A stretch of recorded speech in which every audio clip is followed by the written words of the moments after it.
I think it's very important that we should remain careful, and we're certainly not asking people to throw caution to the winds.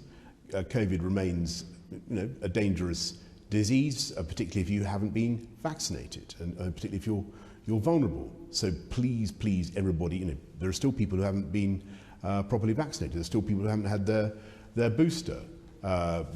Huge numbers have, but there are still people who haven't. So there is no case for complacency about this. But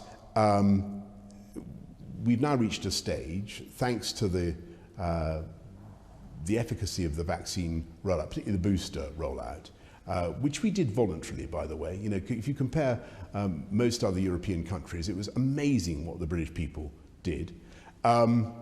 We've reached a stage where we think you can shift the balance away from state mandation, away from banning certain courses of action, compelling certain courses of action, in favour of encouraging personal responsibility. Is there a risk that we lose the early warning signs by getting rid of free testing? I want to make sure that we have capability to spot stuff and to snap back up as fast as we What does that mean, capability? I think we need resilience, but we don't need to keep, for instance, on testing, we don't need to keep spending at a rate of £2 billion a month, which is what we were doing in January. But how are we going to spot it if we're not testing?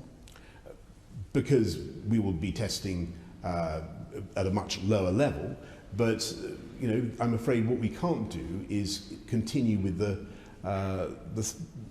as the number of cases diminishes, and certainly the number of patients in hospital is thankfully coming down now, and the number of cases in ICU certainly way down. We're in a different world. Do you rule out ever having? And I think it is important that people should feel confident again, and that people should feel able to go back to work in the normal way. I do want to see our country really getting back on its feet, and the economic figures, as I said to you, are very encouraging. That's what we want, and we want the country. Plenty of businesses are investing. Plenty of international businesses are investing massively in the UK.